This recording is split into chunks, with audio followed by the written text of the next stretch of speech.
of the evening, which would not be an unpleasant prospect, but we do have to consider people's schedules. So in that eventuality, I will endeavor to open the meeting here and introduce you to our speaker. First off, I wanted to thank David Bangsness, whose unrelenting dedication to this project has made it really all possible. And also Judy Adkins, who as president or chief facilitator of Atheist of Florida has lent us their Zoom facilities to use for this occasion, and who are active participants, of course, in the coalition. And finally, the officers and members of CORE. We have, let's see, Mark and David, of course, and I know I'm going to miss somebody. Rick. I think we have Bill Norsworthy, and Eileen is anyway. running duty on YouTube. Yeah. I'm sorry. Eileen Say again. Eileen is running duty on YouTube, Okay. monitoring chat and stuff. All right. Well, so let us therefore begin. In our time, the name of Charles Darwin, the anniversary of whose birth we celebrate today, February 12th is his birthday, and it is also the birthday of Abraham Lincoln. So quite a prodigiously endowed day, I'd say. But his name, Charles Darwin, has often been associated with controversy and conflict, most of it religiously based. But in the paramount perspective of human achievement, Darwin will forever be recognized as one of the most significant contributors to human understanding of the nature of our world and consequently to human well-being. The organizations of the Tampa Bay Coalition of Reason are pleased to present another in our annual, well, more or less annual, series of lectures in celebration and recognition of the foundational contributions of Charles Darwin to human knowledge. Today, we add yet another distinguished voice to the list of thinkers who carry on Darwin's legacy. The National Center for Science Education provides information and resources for schools, parents, and concerned citizens working to keep evolution and climate science in public school science education. They educate the press and public about the scientific and educational aspects of controversies surrounding the teaching of evolution and climate change, and supply needed information and advice to defend good science education at local, state, and national levels. Among their 4,500 members or so are scientists, teachers, clergy, and citizens with diverse religious and political affiliations. Dr. Eugenie C Scott is a physical anthropologist, a former university professor, and educator who has been active in opposing the teaching of young earth creationism and intelligent designs in schools. From 1986 to 2014, she served as the executive director of the National Center for Science Education, a nonprofit science education organization supporting teaching of evolutionary science, and she is an active member of their advisory council. She holds a PhD in biological anthropology from the University of Missouri. As a biologist, her research has been in human medical anthropology and skeletal biology. Scott serves on the Board of Trustees of Americans United for Separation of Church and State. She is a member of the Board of Advisors for the publication Scientific American. She is also a fellow of the Committee for Skeptical Inquiry and the Society for the Scientific Investigation of Pseudoscience in Germany. It is my distinct honor and pleasure to present Dr. Eugenie Scott. Scott? Thank you so much. It is very, very nice to be here. So I'm going to share my screen now. Thank you very much for inviting me to your Darwin Day. Tonight, I want to talk about Darwin's religious views. Hang on just a second. I need to make a little change in my screen because there's too many of you here. All right, there we go. All set. I hope this isn't too meandering a talk. I want to talk about Darwin's religious views. I want to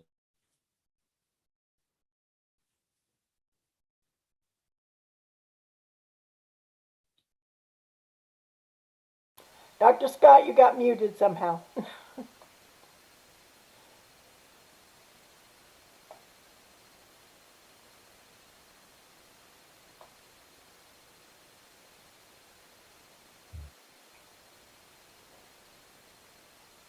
Okay, that should help. But let's see if this does anything. Am I still muted? No, you're you're fine. fine. Good. All right. Phew, there we go. What I was saying, although you probably didn't hear me, is that I'm hoping that this isn't too meandering a talk, that I want to talk about Darwin's religious views. I want to talk a little bit about evolution and then tie all of this into humanism. To me, it all is one of a piece, is of a piece, but that's not guaranteeing that it will be for everybody else. So we'll see what happens. Well, to hear creationists tell it, Charles Darwin was a pretty awful person. He is regularly presented as an atheist, of course, partly because to a certain segment of creationists, no real Christian could accept evolution. So therefore, all evolutionists must, of course, be ipso facto creationists. But Darwin's religious views are actually more complicated than that, and I think rather more interesting as well. So let me tell you a little bit about Darwin. Charles Robert Darwin was born on February 12 in 1809, so today is his 113th birthday. He and Abraham Lincoln were born on the same day, but also the same year. And both obviously were extraordinary in different ways, but their life circumstances were quite different. Lincoln was born in a log cabin. Darwin was born in a mansion with 14 bedrooms. Abraham's family was poor and he worked hard from a young age, struggling for an education. Charles was born into a family of considerable privilege and had the best that early 19th century wealth could provide for his education, including going to 2 universities. I couldn't find a picture of Lincoln as a child, even as a young man. This is the earliest photographic portrait of Lincoln in 1848, when he was in his early 30s. The Darwins and Wedgwoods had paintings made of their children at several times when they were at different ages. Both Darwin and Lincoln lost their mothers at an early age, Lincoln at age 8 and Darwin at age 6. Darwin was raised by a gaggle of indulgent older sisters, Lincoln by an older brother and an often absent father. Both men, of course, were giants in their respective fields and changed the world. Charles was the 5th of 6 children, the second youngest, and as I mentioned, had a comfortable life in the Welsh town of Shrewsbury. His father, Robert Darwin, was a well-known and successful physician, and his mother was Susanna Wedgwood. Robert was a big man, 6'2", and obviously obese. Supposedly, he stopped weighing himself when he hit 230 pounds. But he also had an outsized personality and was reportedly rather overbearing to his family. The kids all pretty much straightened up pretty fast when the old man came into the room and did what they said and asked how on the way out. As I mentioned, his mother, Susanna, died when Darwin was 6, and he wrote later that he was troubled that he couldn't remember what she looked like. Remember, this is before photography, the early 1800s. This miniature portrait was found in Charles' brother's Erasmus's effects after Erasmus died, and Charles basically inherited his older brother's effects. And Darwin had never seen it before. Finally, he had a likeness of his mother, and he absolutely cherished this tiny little portrait. Darwin died 2 years later. Understanding the Wedgwood-Darwin connection is helpful in understanding Charles Darwin's religious ideas. Susanna's father was the famous potter, Josiah Wedgwood, and Robert's father was the famous physician, inventor, poet, libertine, social critic, general all-round polymath Erasmus Darwin. These two men were giants of the 18th century, part of a group of Birmingham area movers and shakers who were essential in bringing the Industrial Revolution to England. This group of individuals met on the Monday closest to the full moon for dinner and lots of wine and beer, fellowship and conversation. Closest to the full moon meant they could return to their homes on relatively well-lighted streets, which was a safer time to be out to avoid robbers. They called themselves the Lunar Society. In addition to Wedgwood and Darwin, the group of luminaries, included Matthew Boulton, a manufacturing entrepreneur, Joseph Priestley, discoverer of oxygen and other gases, and Priestley also was a Unitarian minister. James Watt, he of the steam engine and other inventions, and entrepreneurs and intellectuals, inventors, physicians, and other peoples whose names are less familiar to us today. They were bound together by their thirst for knowledge about the natural world, what later became known as science in the 19th century, but which was just considered natural history or naturalism back then. Experimentation was their guiding force.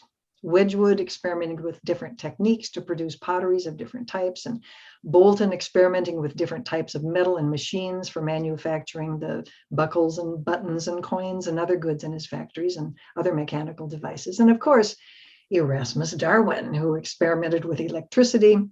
He was an admirer and was admired by Ben Franklin, by the way, and the inventor of many machines, but also a student of plants and animals. Experimentation in science had, of course, practical applications. Most of these men were businessmen or tradesmen of one sort or another.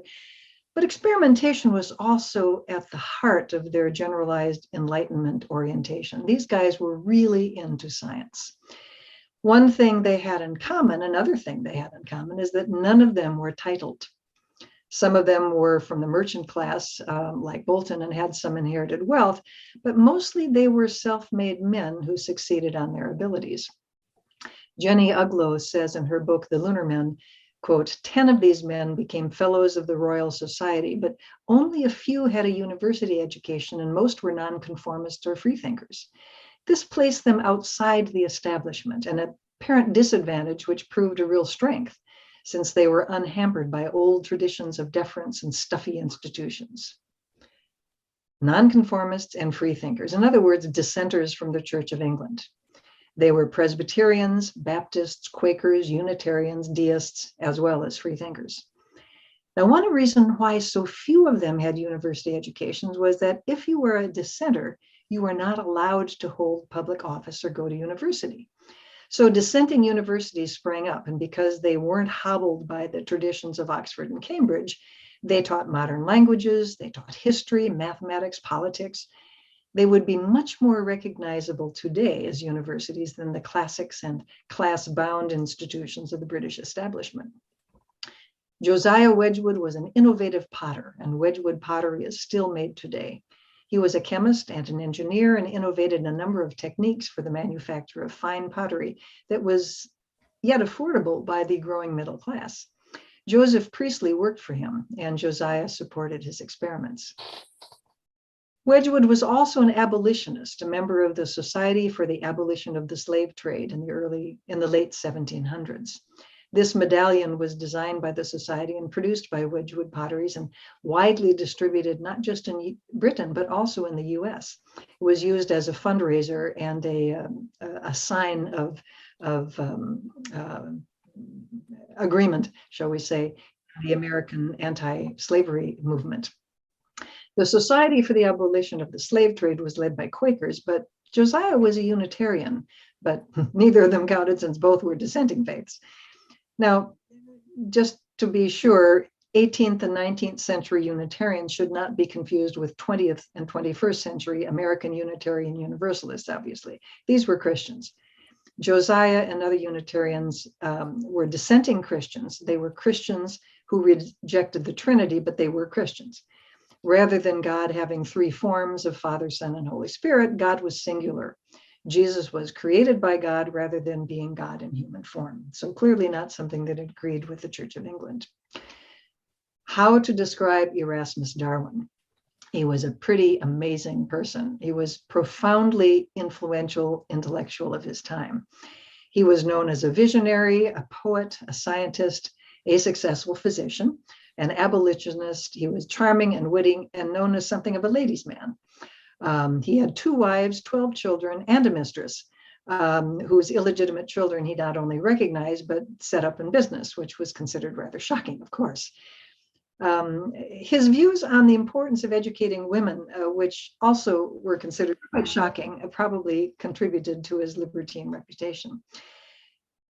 Erasmus was a Republican rather than a monarchist and was very enthusiastic about the French Revolution. Unfortunately, when the Reign of Terror occurred, his pro-democracy views got him in trouble and his public popularity took quite a hit. That was about the time, 1794, that he published his 2-volume Zoonomia. It was a summary of his views on animals, taxonomy, physiology, anatomy, psychology, pathology. It was a huge undertaking. He also flirted in this book with transmutation, as they called it, evolution in those days. And he also had hints, if you kind of squint, at the principle of natural selection as well, but the idea was not terribly well developed. Zoonomia received a vicious reputation, and that reputation is likely to be one reason why his grandson Charles pulled his punches about evolution 2 generations later. The lunar men, Josiah and Erasmus, were close friends for decades, sharing views and knowledge about science, politics, abolition, and of course, rejecting the Church of England. Josiah was a Unitarian, but Erasmus didn't belong to any denomination. Erasmus is described by scholars alternatively as either a deist or an outright atheist. Although he and Josiah were close friends and allies, Erasmus had a derisive opinion of Unitarianism, referring to his friend's faith as, quote, a featherbed for fallen Christians. I can almost hear him snorting that now. Unitarian ministers are often trained in the same seminaries as congregational ministers. And I've heard UU ministers refer to Congregationalists as Unitarians who still think there's a God. So it continues. The children of the 2 great friends grew up together, all of the children, visiting often back and forth from Wedgwood's home and Darwin's home. Susanna and Robert were in some ways destined for each other. It wasn't an arranged marriage, but in a way it was inevitable. They married in April of 1796, 2 years after Erasmus had published Zoonomia, and of course was feeling the brunt of its rejection. The political setting was not conducive to the Unitarianism of the Wedgwoods or the atheism of Erasmus Darwin. The panic over the French Revolution resulted in the 1791 Birmingham riots, during which Priestley's chapel was sacked and he was forced to run for his life. Wedgwood had to hire men to protect his factory and avoided financial ruin thereby. A few years later, in 1793, monarchist England joined other monarchies in Europe to oppose the French Revolution and Napoleon. So clearly, this was not a time to be proclaiming Republican or dissenting tendencies. Robert and Susanna Darwin played it safe. They had 6 children who were baptized in the Anglican Church. Susanna, however, quietly took the kids to the Unitarian Church when they were young, but they certainly did not make a big issue of it. So Charles Darwin had a conventional Anglican Christian upbringing. Robert and Susanna had 6 children, and Darwin was second youngest. His older sisters raised him after the death of their mother, but only he and Sister Carolyn married and had children. And you'll notice on this family tree here that both Charles and Caroline married Wedgwood cousins. His older brother, named Erasmus after the grandfather, was an important influence on Charles's early life, encouraging his interest in science. Both Charles and Ras, as the younger Erasmus was called, were declared by their father Robert to become the 3rd generation of physicians after their esteemed grandfather and himself. Being a physician was quite a respectable occupation, of course, and Robert was quite concerned with respectability. So Ras was shipped off to Cambridge for his first years of study. Charles, on the other hand, wasn't much of a student at the local Anglican boarding school. When he turned 16, his father Robert decided to send him to university early. By then, Ras was ready for the last year of his medical training, and since Edinburgh was the best place for that, both boys were sent to Edinburgh in the fall of 1825. The idea was that Ras could keep an eye on his errant younger brother while finishing his own studies. This is significant because Edinburgh was a dissenting university, and Darwin would receive excellent medical training, scientific training in an institution that valued science. This is one of those Darwin slept here kinds of plaques that you see all over England. I came across this while walking the steep hills of Edinburgh a few years ago. Edinburgh was one of the shining lights of the Scottish Enlightenment from the late 1700s and 1800s. Thomas Jefferson said, quote, "No place in the world can pretend to a competition with Edinburgh in reference to science." So what did Darwin do in Edinburgh? Well, not much medicine. He hated his medical classes, thought them boring, and was squeamish about surgery. In his autobiography, he reports running out of a class, literally getting up and running out of the class, involving an operation on a small child. Remember, this is before anesthetics, who was being held down on a table and operated on. Instead, Charles plunged into the social life of a student. This is not Charles, by the way, but it's a drawing of a contemporary undergraduate student. Imagine, if you will, the life of a mid-19th century undergraduate. They had to wear their caps and gowns at all times they were outside their lodgings. This is so that the police could recognize them, talk about in loco parentis, right? And properly monitor their behavior. A student could be fined for being caught out of uniform, so to speak. It looks kind of like the early Harry Potter movies where the kids are all wearing robes. But even if the police were perfectly happy to clamp down on these boys, that didn't keep several hundred students from getting into mischief. Biographies suggest a fair amount of drinking and dining among the all-male student bodies, and especially the joining of clubs or debating societies. Now, these societies were of various persuasions. Some specialized in politics or the classics or the arts, but there were those that specialized in science. Charles was drawn to the Plinian Society, which met monthly to discuss and hear papers on science. Robert Grant was one of the university professors who was associated with the Plinian Society and became an important influence on Darwin's scientific growth. Grant was professor of invertebrates and studied what we'd call today marine biology, although at the time he was referred to as a naturalist or a natural philosopher like everyone else. Darwin accompanied him on many collecting expeditions, and although he skipped his classes in anatomy and never took classes in dissection, Darwin learned how to dissect and improve his powers of observations from working with Grant. Now, Grant believed in this transmutation idea, what we call evolution. He believed that all living things had common ancestors and that primitive sea creatures and colonial organisms would help him recreate this organism. Grant was a materialist and adamant that science was sufficient to explain these things. The Bible was not needed. Once on a collecting expedition with Grant, Darwin was surprised to hear him spontaneously proclaim how much he admired Lamarck, who by that time was very old, but still around in Paris. Grant also admired Charles's grandfather Erasmus and spoke positively of zoonomia and its transmutation. In addition to being a freethinker, he was a Francophile, having been trained in anatomy in France by Cuvier. Neither transmutation nor Francophilia were very popular ideas. This all made Grant a little dangerous to be around for someone like Darwin, who had been raised with respect for his social position and discouraged from doing anything to jeopardize it. Attendees at the Plinian Society heard reports of scientific discoveries or disputes, but it was also something of a hotbed of democratic political views, partly because of the influence of Grant, but also because it attracted left-wing, politically oriented students. It was also a hotbed of materialism from both students and professors, proclaiming that the traditional Christian theistic views of matter were disproven by the sort of science that was being reported in these very meetings. This is a page from the minutes of the Plinian Society meeting of March 27, 1827, during Darwin's second year at Edinburgh. The top portion is the dutifully recorded notation of the report by Mr. Darwin. Mr. Darwin communicated to the society two discoveries which he had made. One, that the ova of the flustra possesses organs of motion. Two, that the small black globular body hitherto mistaken for the young Fucus loreus is in reality the ovum of the Pontodella muricata. At the request of the society, he promised to draw up an account of the facts and lay it together with specimens before the society next evening. But it's really the next part of this that is of particular interest.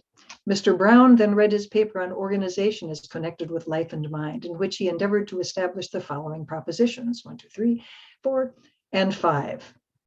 That mind, as far as one individual sense and consciousness are concerned, is material.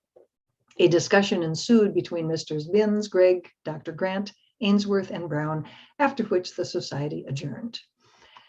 You'll notice that Brown's presentation has been struck out from the minutes of the meeting. Mind and consciousness are material. Them's fighting words. To so forcefully proclaim materialism over theism and creation was too much, even for the lefty Bolinian Society.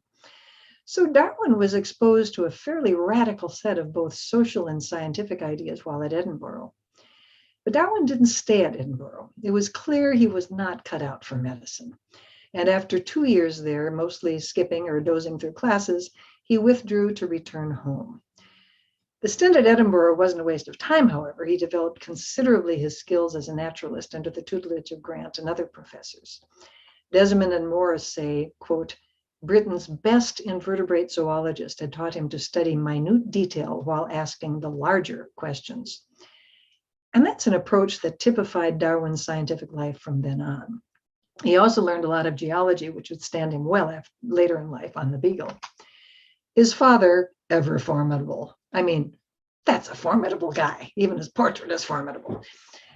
He was very concerned that Charles not be the idle rich. It wasn't becoming a gentleman, and it certainly was not in the Darwin Wedgwood tradition of having a productive life. Charles needed a profession, and obviously he wasn't suited to medicine. Robert thought of Charles a bit of a wastrel, really. All he wanted to do was hunt or collect, have fun with his friends and cousins. Robert worried that he would not be respectable. Now, all Charles really wanted to do was be a naturalist, so Robert decided the solution was for him to go to Cambridge Divinity School and become a country parson. The Darwin wealth could purchase a parish from the Anglican Church. Darwin could work a few days a week on parish business and then spend the rest of the time puttering around doing gentlemanly natural history. He would have an acceptable occupation and be a credit to the family. But if Darwin was going to be taking orders in divinity, and I really think highly of him for this, as an ethical issue, he needed to be sure he could accept the tenets of the faith. So before he told his father he'd accept the charge of going to Cambridge to be educated as a clergyman, he wanted to be sure he could do so in good conscience. He had been raised by his devout sisters and took the Bible seriously, but he never thought a lot about religion. He just spent 2 terms at Edinburgh, where he had been exposed to a lot of new ideas about religion and some very formidable minds that rejected it. So he spent the summer and early fall of 1827 plowing through Anglican theology and decided that there was nothing objectionable in what he was reading. He could accept the 39 articles and other tenets of the faith in good conscience. By no means was he profoundly religious, but there wasn't anything in the formal theology of Anglicanism that caused him intellectual concern. Ending up at a small country parsonage began to sound better. Accordingly, in early 1828, he left for Cambridge with his brother Ras, who was to sit for his medical examinations that term. It appears that much of Charles's intellectual growth at Christ's College, Cambridge, was outside of the classroom, much as had been the case at Edinburgh. With his cousin William Darwin Fox, he participated in the beetle collecting craze that was sweeping the country, but he actually learned a fair amount about classification doing so. The botanist Henslow and the geologist Sedgwick helped hone his scientific skills, and he quite fell in love with geology. But Cambridge was no hotbed of enlightenment or free thought. His peers, like his cousin Fox, were themselves headed for the clergy, and the professors he most admired were thoughtful Christians. Ironically, what came later, Darwin's rooms at Christ College had been those of William Paley in the previous century. And Darwin read Paley and found himself convinced of the truth of the argument from design and other Anglican tenets. If I remember correctly, if you look at that building on the left and you see the door there kind of in the middle of the screen, you go up 1 floor and over to the right, and there's a second building. The 2 windows there are Darwin's and previously Paley's former digs. Charles was something of an off again, on again student, but he was smart and he could force himself to do the work, even though his matriculation exams didn't bear much at all on his loves of natural history. He took his exams in January 1831. Sorry about that. He took his exams on Homer and Virgil, which doesn't have a whole lot to do with either his interests or where he ended up. Paley was another day, but he did great on Paley. But he also had to have a day on mathematics and physics, which also is pretty much unrelated to what he was interested in.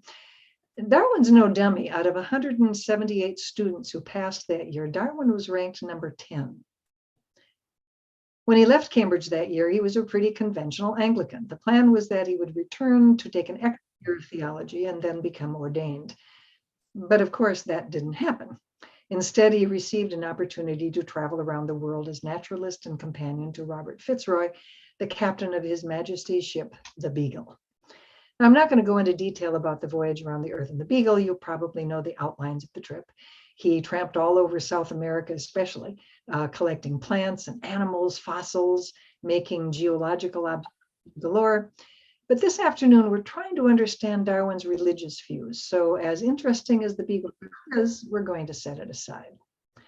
The voyage of the Beagle was extraordinarily important in helping establish Darwin as a serious scientist, and actually got him out of becoming a country parson.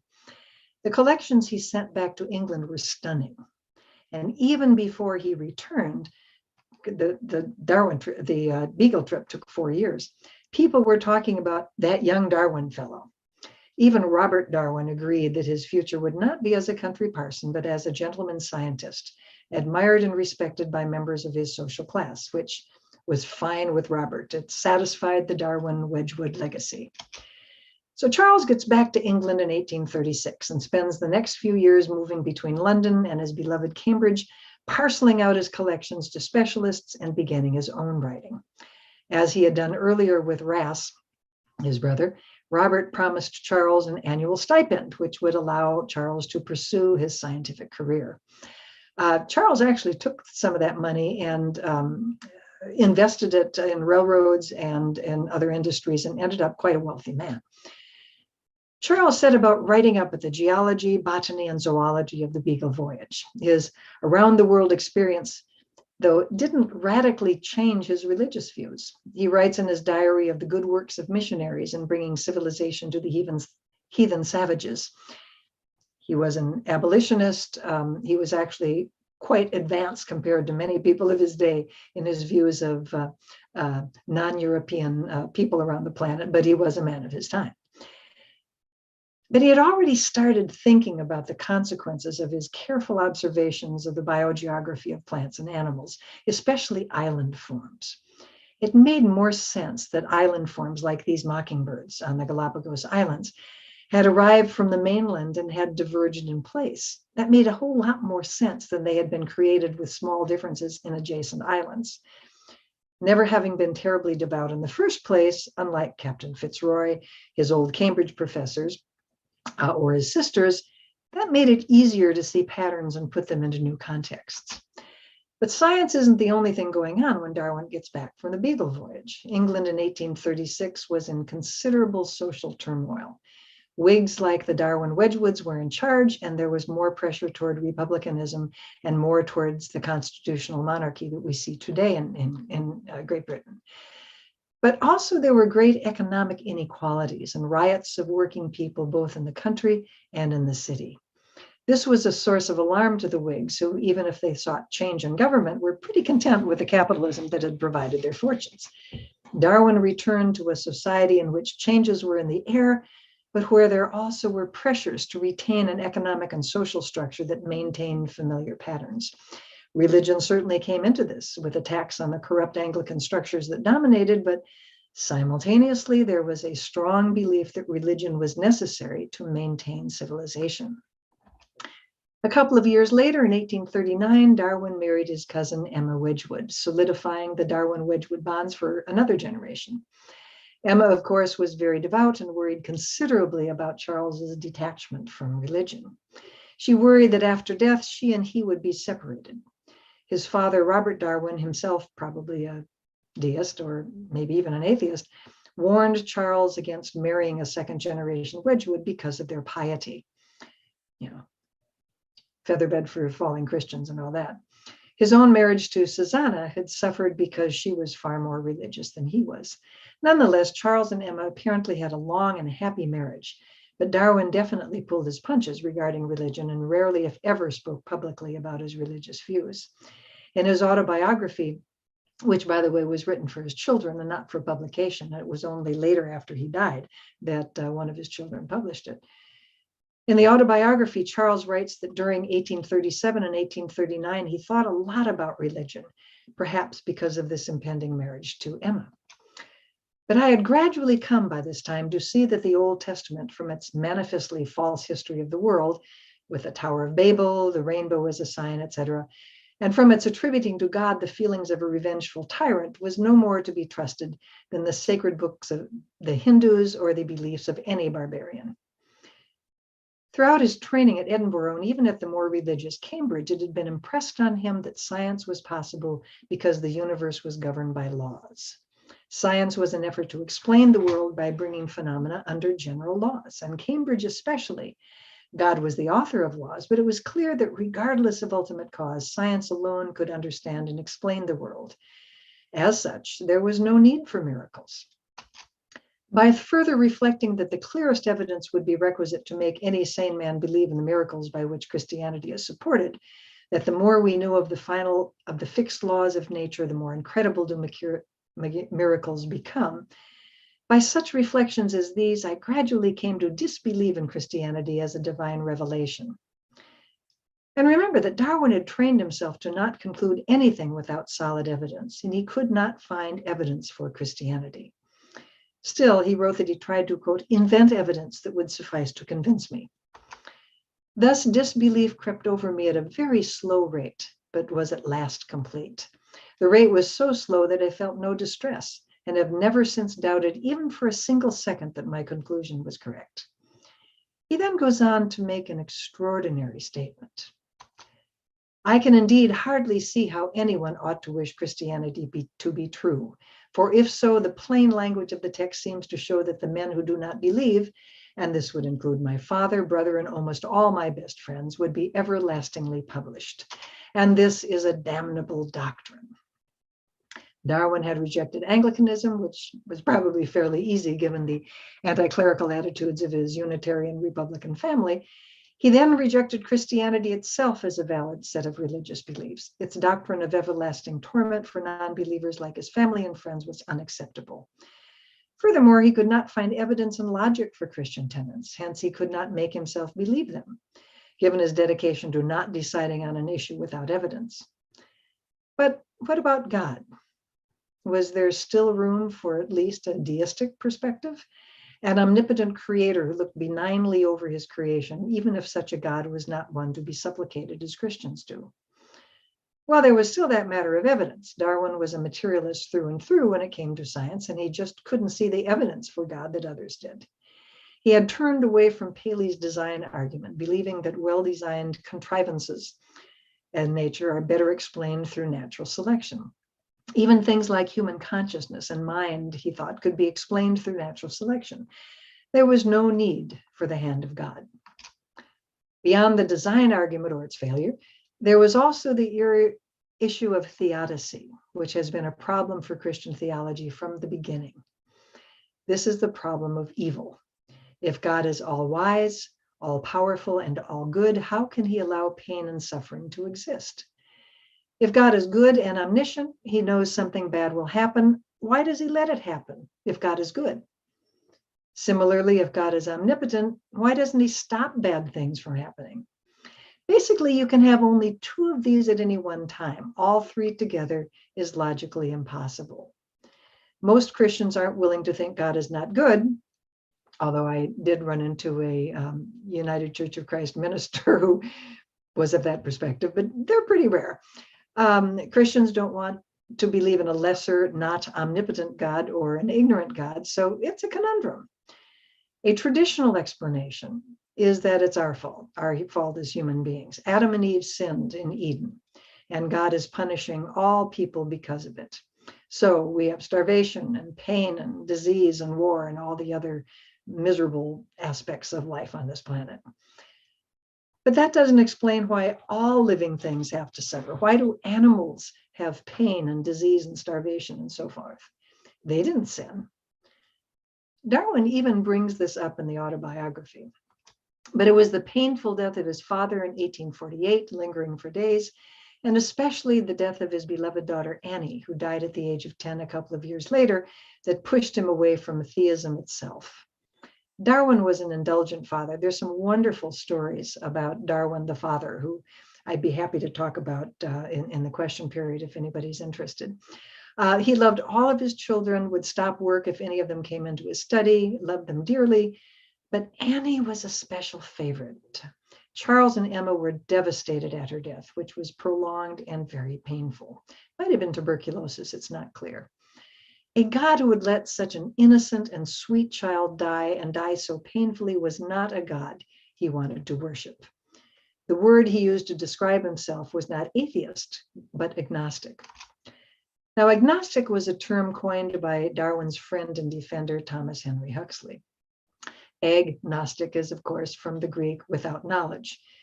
In its essence, it holds to not making or accepting a claim if there's no evidence or reason to support it.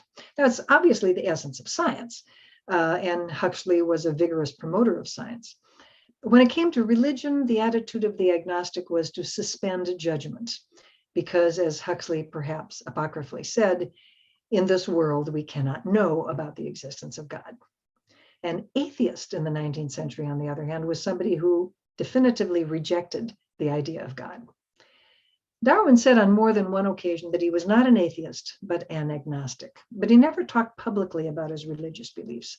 And the only reason we know of him is because of his autobiography and letters written privately to friends and other correspondents, likely to spare Emma's feelings, because as a devout Christian, she worried that she would go to heaven and he wouldn't as a non-believer. It was indeed a damnable doctrine. So what can we say about Darwin's religious journey? Well, like all of us, he was affected by his family, his personal history, and the events and currents of his time. Both the Darwins and Redwoods sought respectability and got it partly through not rocking the boat.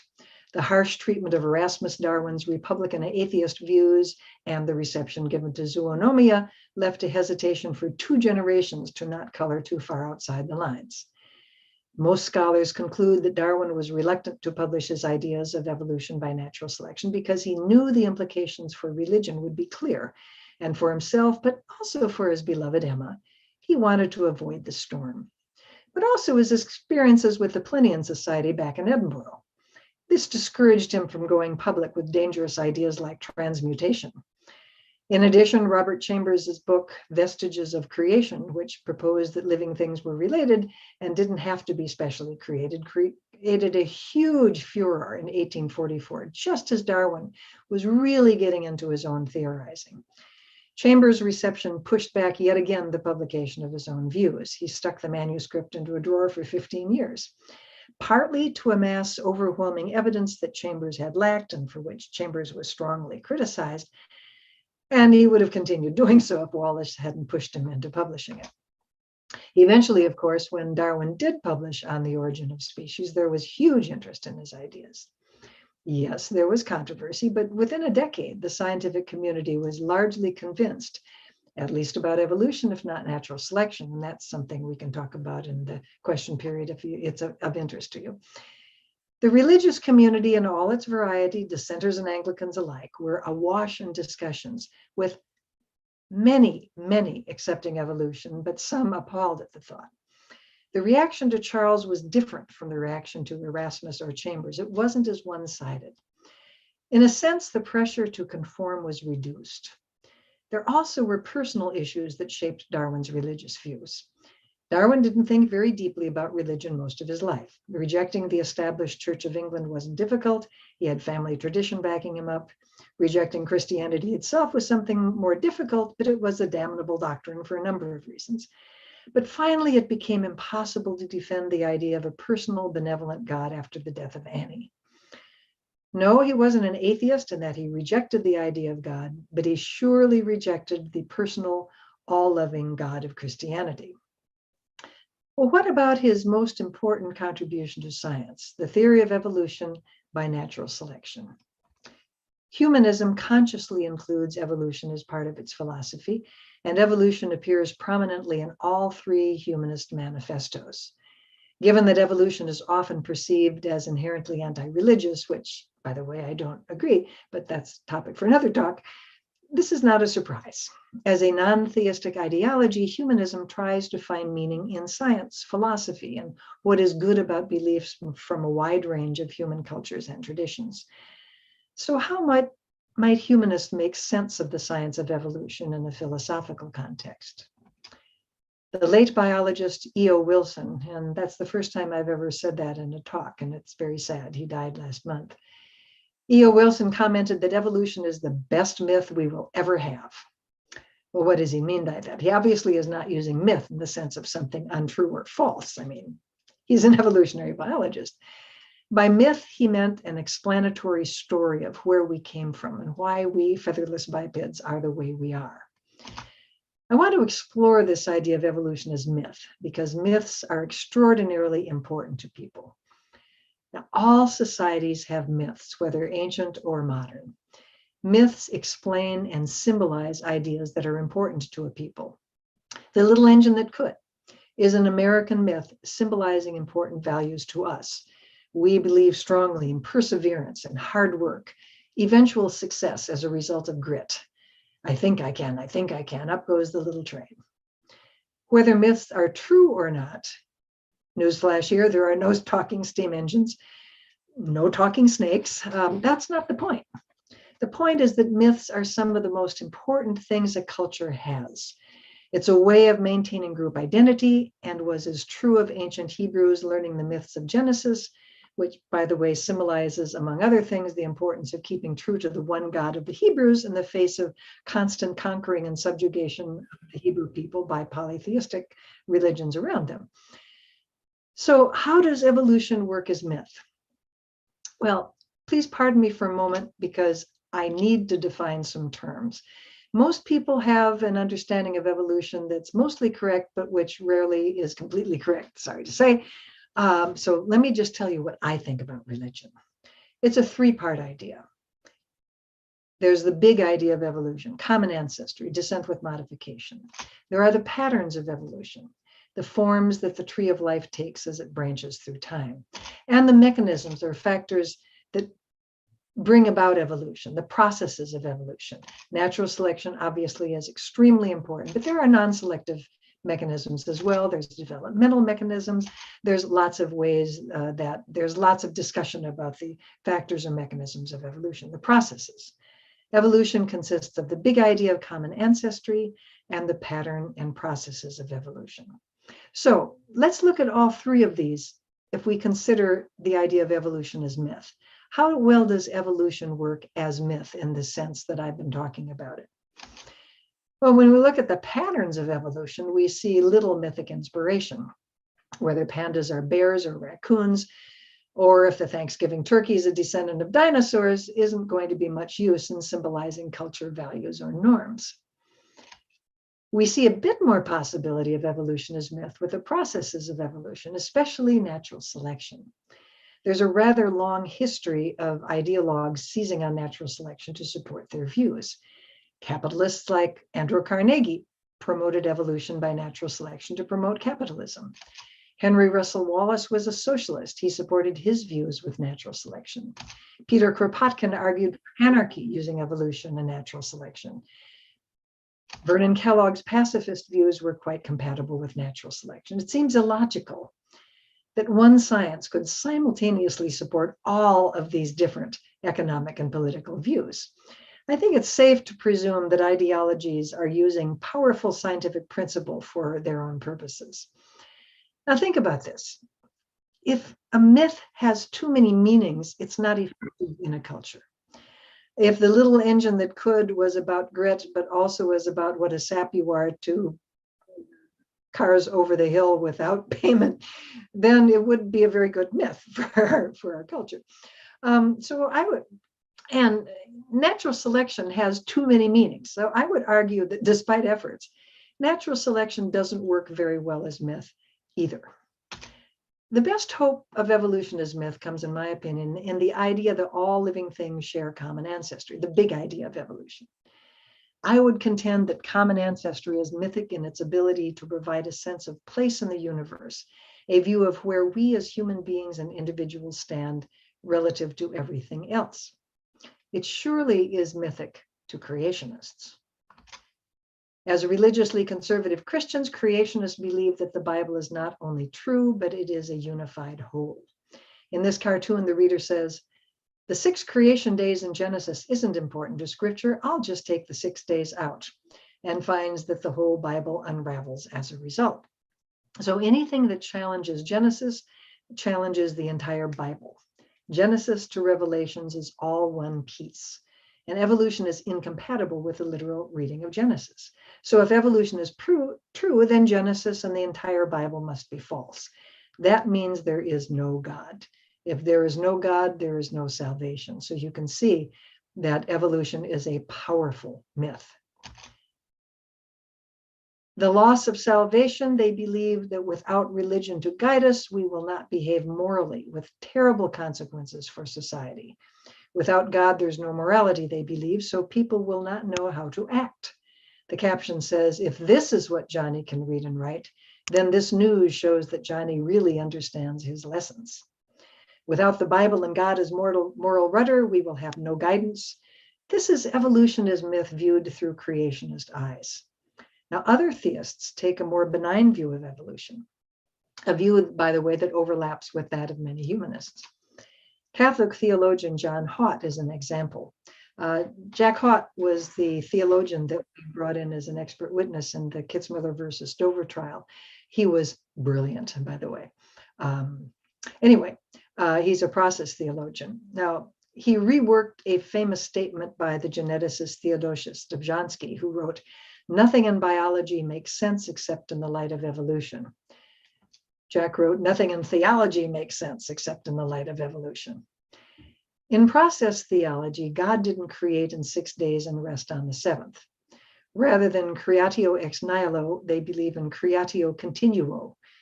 God continues to create through the process of evolution, so the world and universe is expected to change rather than to remain static after 6 days.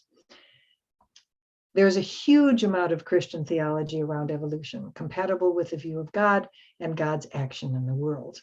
Both theists and non-theists have used evolution for mythic representation, and sometimes in the same ways as the same myth. Many process theologians hold views similar to those of religious naturalism.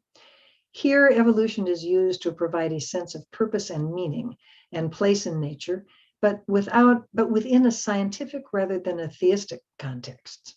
Biologist Ursula Goodenough's Sacred Depths of Nature is an example of this, and looks at the history of the universe chapter by chapter, and then reflects on what this means to someone in a spiritual sense. Where is our place in nature? As Darwin himself said, there is grandeur in this view of life, which the religious naturalists embrace. Most religious naturalists reject the idea of the supernatural, although there are some theists in this movement. They tend to be from the deist end of the theistic spectrum, though, rather than believing in an active interventionist God. The Epic of Evolution suggests that there is a unity of all life, and because of this, humans have a responsibility to other creatures on the planet. Religious naturalists rarely embrace human exceptionalism. Humans do not have special dominion over other creatures, but instead should live in harmony with them as equal products of the process of evolution. This ecological focus grows out of the big idea of evolution, common ancestry with all living things. Similarly, evolution shows that all humans are closely related and descended from common ancestors relatively recently. This inspires as well as symbolizes the view that we have a responsibility to the other human beings on the planet. We are indeed our brother's keepers. Of course, these same ecological and human cherishing values can also be found in Christianity. Social gospel Christians take the same charge, with or without the Epic of Evolution, but the purpose of myth is to found a sense of identification. Evolution does this for non-believers, substituting for religiously based myths. These obviously are views found not only in religious naturalism, but also in our humanism. Common ancestry, like the rest of science, isn't an unambiguous moral guide. Science tells you that coyotes kill rats and house cats. It can't tell you whether this is good or bad. Darwin himself was very aware that natural selection has some pretty grim components. There really is a lot of nature red in tooth and claw. Huxley warned about the appeal to nature fallacy, that what is what ought to be. So before we get all warm and fuzzy about how evolution can be used to encourage respect for the planet, or to cherish our fellow human beings, or promote greater justice, and so on, remember that the myth of evolution can inspire ideas that we humanists would find quite offensive. It is the case that sex evolved for reproduction. If you believe that what is what ought to be, it is not illogical to infer that therefore any sex outside of reproduction is wrong, from contraception to LGBT practices to recreational sex. Such a conclusion may not be illogical, but it definitely runs up against humanist values. Some Christians embrace dominion theology, that God gave humans dominion over nature so we can do as we damn well please. But dominion isn't restricted to theists. There's no reason why someone who understands that evolution has produced a large-brained primate, which has resulted in the literal reworking of the surface of the planet and the extinction of hundreds of thousands of species, might conclude that this large-brained primate indeed has dominion over the earth. They might easily conclude that the evolutionary equivalent of dominion theology is just fine. What is what ought to be, surely can be embraced by secularists as well as theists, with a foundation based on evolution. I think Ed Wilson is right. Evolution is an excellent myth. It's an extremely important scientific concept that can inform our values. But like all science, evolution does not compel particular values. It can only inform them. We as humanists definitely have opinions about what are the best moral and ethical views based on our humanist values. But we can only say that these views are supported by evolution. We cannot claim that these views are the only conclusions that evolution could support. And with that, I want to thank you for your attention to this talk, which was probably a bit long and hopefully not too meandering a presentation. But I hope that you found something of interest in it. And thank you for inviting me to your Darwin Day. I mean, you could be watching Wait, Wait, Don't Tell Me, or listening to Wait, Wait, Don't Tell Me, but here you are. So thank you very much. Dr. Scott, it was just the right size. Thank you. And it certainly fit what certainly I expected. And we thank you profoundly. There are some questions, of course, as there always is. And first off, I want to give an opportunity if anybody wants to go down to the reactions tab on the lower part of your screen, and you click on that, you will see the opportunity to raise your hand. And if you want to ask a question, the first 3 questioners will be given an opportunity to personally ask a question or make a comment. However, keep it brief, no more than a minute or so, because we got a lot of people here. So having said that, I'm going to look at the participant list, and so far everybody's pretty happy because they have no questions. So as yet, that may change momentarily. So in the meantime, I will look at some of the questions that we do have here. Michael has a question. Michael Pollock, you have a question. Yeah, so they just find it interesting, Darwin came from this sort of, religious background, and even Alfred Russel Wallace seemed to have a lot of trouble letting go of his spirituality. I mean, he remained a spiritualist. The basis for genetics was discovered by an Augustinian friar. So, I mean, we have this strong sort of religious go throughout the whole evolutionary theory. And I mean, even the Pope seems to, albeit he has some caveats to it, he seems to have no real problem accepting evolution. Like, what do you think is really the basis for like the rank and file Christian having this sort of really bad reaction to evolution? Well, if they do, they don't understand their own theology, because I mean, it's kind of a joke. It's a little one-liner, but it's really true that, in my opinion, there's more evolution taught in Catholic schools than public schools. I once had an NCSE member tell me that he was from Texas, which tells you a lot.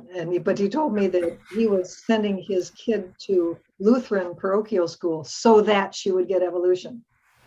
Okay, so the standard Catholic and mainstream Protestant view of evolution is that it's the way God did it, and evolution's fine, no big thing,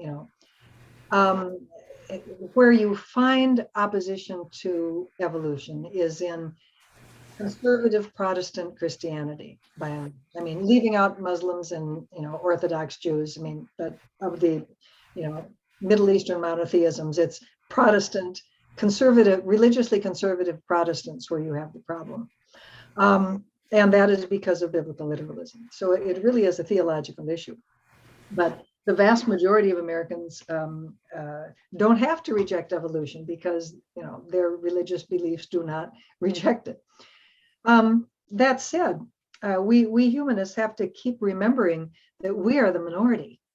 The vast majority of people in this country and the vast majority of people around the planet really are theists.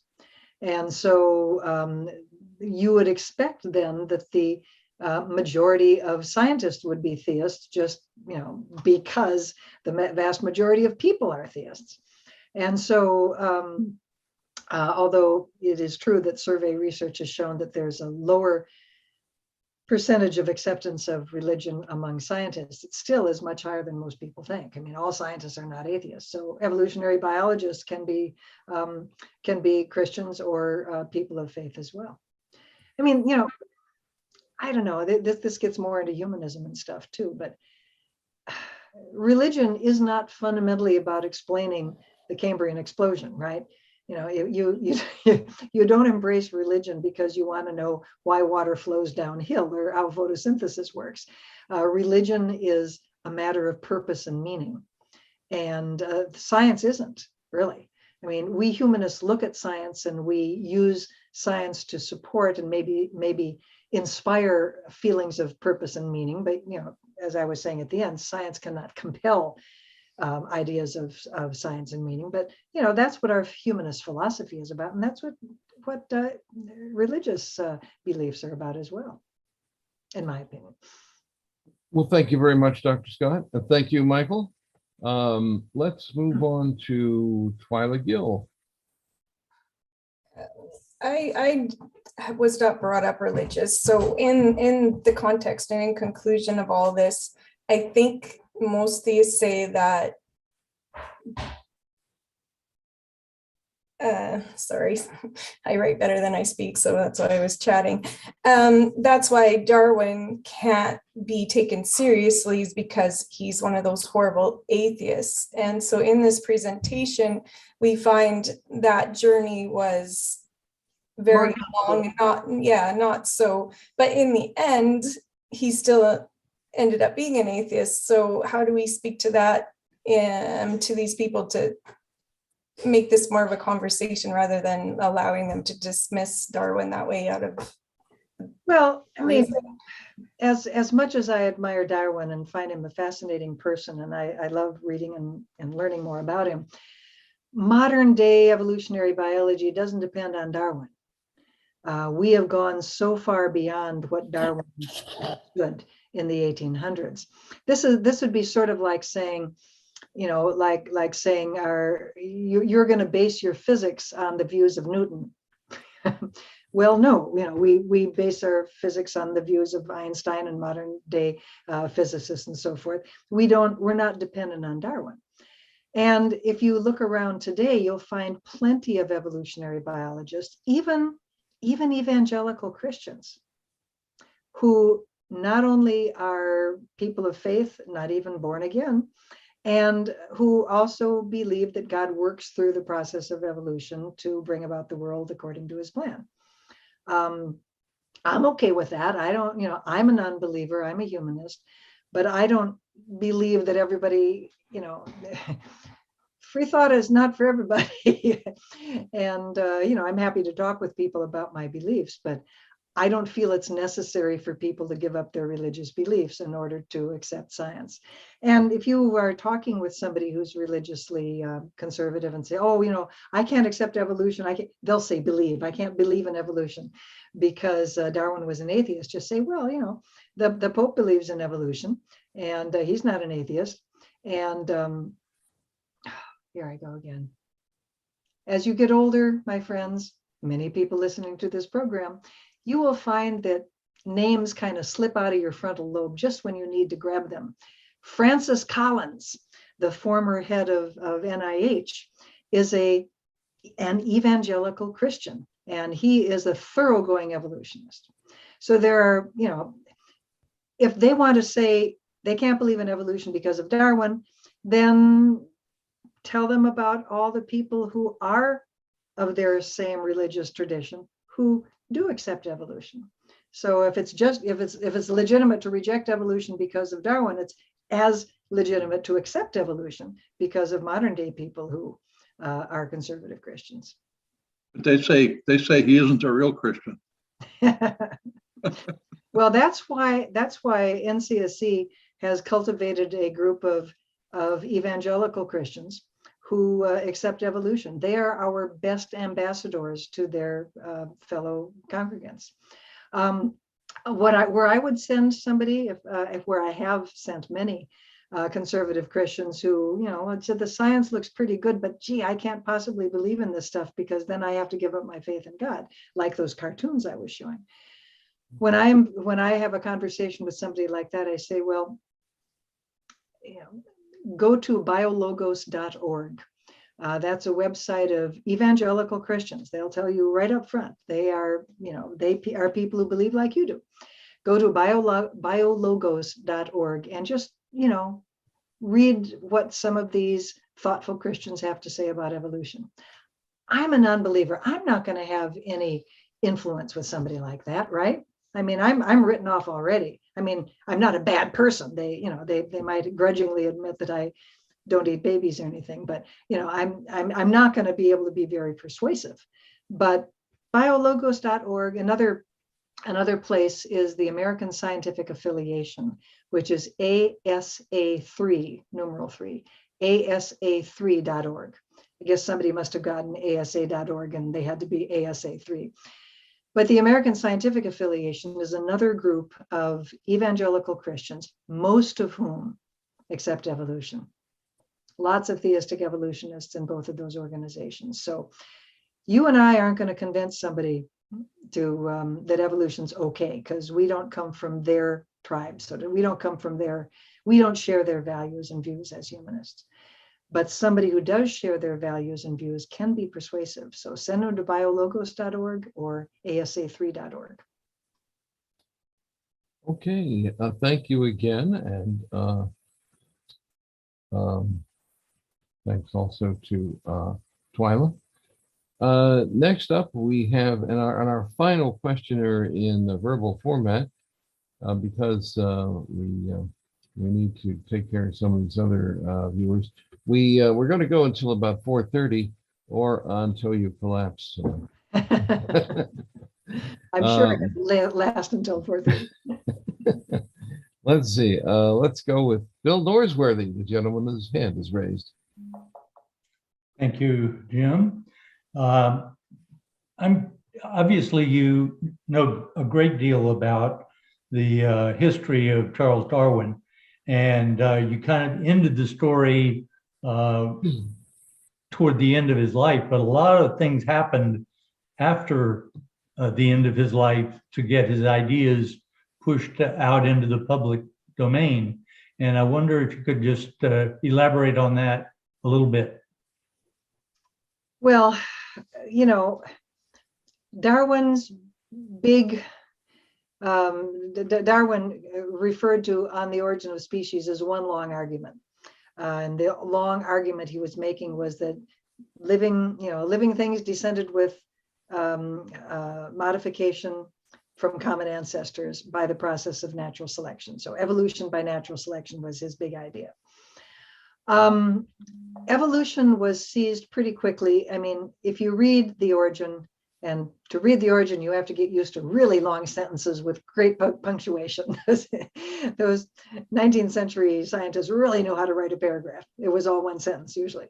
But you will find that he's just piled on so much evidence and reasonable inference from evidence that you kind of get battered to, yeah, okay, fine, living things had common ancestors, we're on it. And the idea of evolution took hold very quickly. Like I say, within a couple of years, the scientific community said, yeah, you did it, we agree. Natural selection took a lot longer to be accepted. And the main reason for that was because during Darwin's time, nobody knew anything about heredity. And, if you remember, the big idea of the big idea of natural selection is that you've got variation in a population. Some of those variants work better in that particular environment than others. And the organisms that have those variants are the ones that reproduce over time. And therefore, those variants increase over time. So it has to do with variation in a population, an environment selecting for certain traits, and then over time, those traits increasing. That's the basic idea of natural selection. So the general idea of heredity at the time of Darwin, because Mendel hadn't really done his thing yet, hadn't been rediscovered, was that heredity was blending, that factors from the male and factors from the female blended together in the offspring. And of course, what that means is that every generation you have less and less variation. So how does natural selection deal with that? Well, then comes Mendel in the early 20th century with his idea of particulate inheritance, that basically stuff gets passed on from the male and the female, but it remains independent. It doesn't blend, it remains separate. And those particles, as it were, we call them genes, those particles remain separate generation through generation. So therefore, there's plenty of variation every generation. And once you got that idea, the idea of evolution became, the idea of natural selection became much more plausible. And Darwin was kind of brought in as the guy who had really put all this together 70 years before. Then since the integration of genetics into evolutionary theory, which was referred to as the evolutionary synthesis, or the great synthesis, that was in like the 1930s, 40s, and 50s. Then, of course, came the revolution of the molecular base of heredity, which kind of opened up another whole huge arena for evolutionary studies. Now it would be possible, now that we knew the structure of genes, you could compare genes across organisms and across species, and you could actually use the similarities and differences among those species to actually infer evolutionary relationships. And so a huge amount of a huge burst of evolutionary science came about after the Watson-Crick discoveries of the 50s, 60s, and 70s. So, we go on. Evolution continues to develop as an extremely powerful scientific explanation. Thank you. And thank you, Bill. And again, thank you, Dr. Scott. Your explanations are the very model of clarity and intelligence. And I can see why you're a science educator, as the title suggests. We have another question here from Adrian Bard. Question to Dr. Scott. Some people argue that social factors and population structure have a more important role than evolution in shaping future generations and the society. This will be due to the difference in pace of the two factors, rendering classical evolution theory secondary, if not even obsolete. What is your opinion on this issue? Well, it sounds like you're talking about cultural evolution almost, or the changes that take place in the society. Those are not going to be based on genes. Those are going to be based on behaviors and values, ideas, memes, if you will, M-E-M-E. A meme is sort of the cultural equivalent of a gene, which can mutate and can spread through a population and be passed on generation to generation. Yeah, obviously, with cultural evolution, which occurs in a very tiny proportion of social mammals. Thus far, we've seen it obviously in Homo sapiens and in some of the great apes, the chimpanzees for sure, possibly gorillas, but social primates, and actually in some baboons as well. Social primates can pass on behaviors non-genetically from generation to generation, and that's basically what culture is. And yes, obviously, cultural change is unlinked from genetic change. But it doesn't mean that evolution is therefore passé or doesn't work, because evolution is still going on in terms of the genes that influence the people in those societies, or chimpanzees or baboons for all of that. And what we are learning about evolution is still very valid. I think that if that didn't answer your question, come back in the chat and try. I will try. I think that was pretty good. We have, let's see, we have some duplicate folks asking questions here. And I'll go back here to Twyla Gill, rather. She asked some question. Oh, wait a minute, that's a technical matter. Looking for a link. And Judy will have something to say about that as we close in terms of getting a link for this discussion. It's interesting, Michael Pollack says, that Darwin did have a copy of Mendel's work in his collection, but for whatever reason, he either didn't get around to reading it, or it just didn't make an impression on him. How would you? Yeah, that's such a fascinating story. That when Darwin was an incredible pack rat. It's one reason why we know so much about his ideas and the development of his ideas and changes and so forth and so on. That just as a little footnote here, that quote that I gave from his autobiography, that Christianity is a damnable doctrine. Well, in the first draft of his autobiography, his daughter Henrietta, because of Emma's influence, made that got crossed out, and it was only one of his sons who then re-edited the Henrietta version that put that back in again. So yeah, things certainly, we know a lot about Darwin because we got all of this information. And of course, he was a big man of his time, and so people would send him articles, and he had a huge correspondence, and everybody saved his letters, which is why we have so much correspondence. But someone had sent him Mendel's article, and Darwin had seen it and put it in a file someplace and probably never looked at it again. When you take that document out, the pages hadn't even been slit. I mean, he never read that article. Now, this would have been, it's just wonderful to imagine. Maybe this would make a great short story for somebody who likes to write science fiction or alternate fiction. What would have happened to evolutionary theory if Darwin had gotten an accurate view, if he had understood particulate inheritance and replaced it with blending inheritance in his work? The acceptance of evolution would have been much faster. Yeah, it's fascinating. There's so many myths, as it were, floating around in the false sense of the word myth, floating around about Darwin, like he wrote a foreword to Mein Kampf or something. But there was some correspondence with Karl Marx.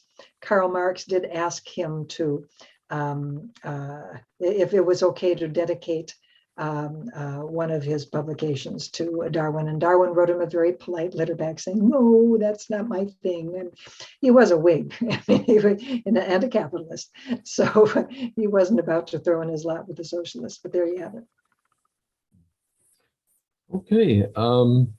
Well, it looks like we're right at the time, and but we do have one last question from some stranger. Could it be said, in consideration of modern science fiction, Star Wars, Star Trek, and so forth, could it be said that myth encapsulates the aspirations we have for the future more than it is a validation of the ideology of the past? Understanding this would seem to suggest that we may abandon myth making entirely. Oh, I think we'll continue making myths forever, because I like the idea of speculative fiction writ large as myth making, but myths are symbolic ways that a culture expresses what is important to them. And it's a way of passing around and passing down the values of a culture. So they're not going to go away. I mean, this is one of the ways that we as social primates manage to survive and adapt. That's a lovely thought. How do you work speculative fiction there? Speculative fiction may reflect some of the mythical values that we hold, and that's a neat idea. But no, I don't think we've reached the end of myth, because it's part of human creativity.